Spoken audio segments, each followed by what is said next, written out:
Hi everyone, কেমন আছো তোমরা সবাই?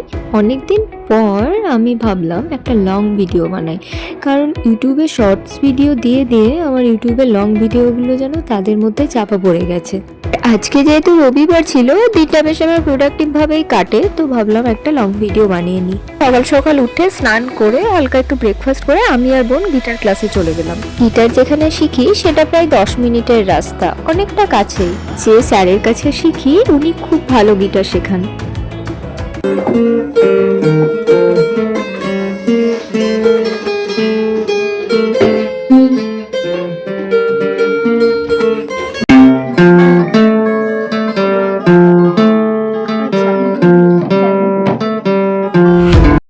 স্যার প্রায় 1.5 আওয়ার মতো গিটার শেখায়।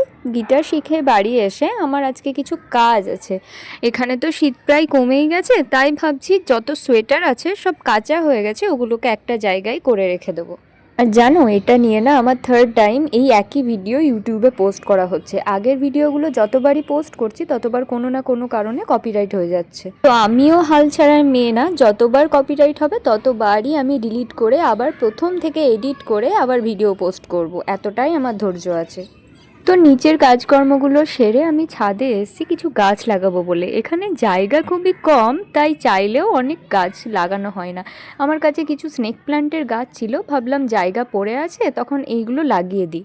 এই যে এই জিনিসটাকে দেখো, আমি ভিডিও করার সময় দেখিনি কিন্তু এডিট করার সময় দেখলাম, বেশ কিউট তাই না?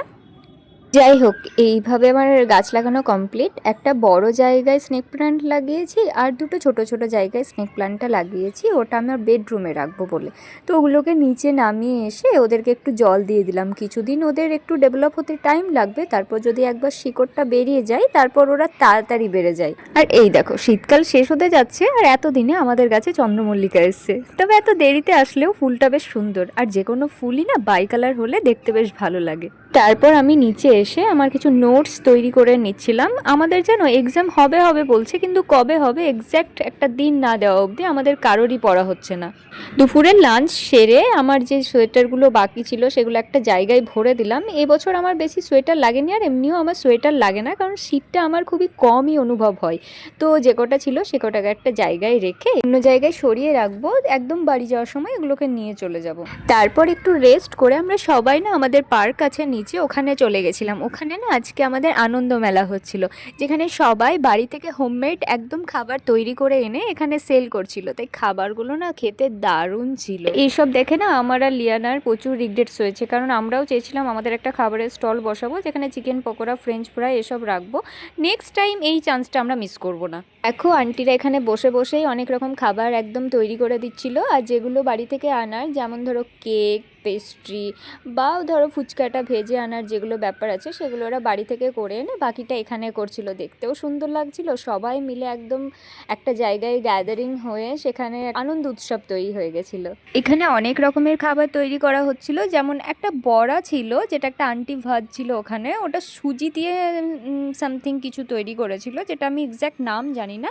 তাছাড়া ঘুগনি ছিল ওখানে, বিভিন্ন রকমের তেলে ভাজা ছিল, ছোলে ভাটুরে ছিল, ফুচকা ছিল, আরও অনেক রকমের আইটেম ছিল। তো তারপর কিছুক্ষণ আমি ওখানে থেকে ওপরে চলে এসেছিলাম, কারণ এখন সন্ধে হতেই বাইরে এত মশা বের হয়। তোমাদের বাড়ির কাছে কেমন কি হয় জানি না, বাট প্রচুর মশা বের হয় যেগুলো ডেঞ্জারাস একদম। তো চলো, ভিডিওটা আমি এখানেই এন্ড করছি। ভালো লাগলে একটা লাইক করে দিও আর চ্যানেলটা সাবস্ক্রাইব করে দিও।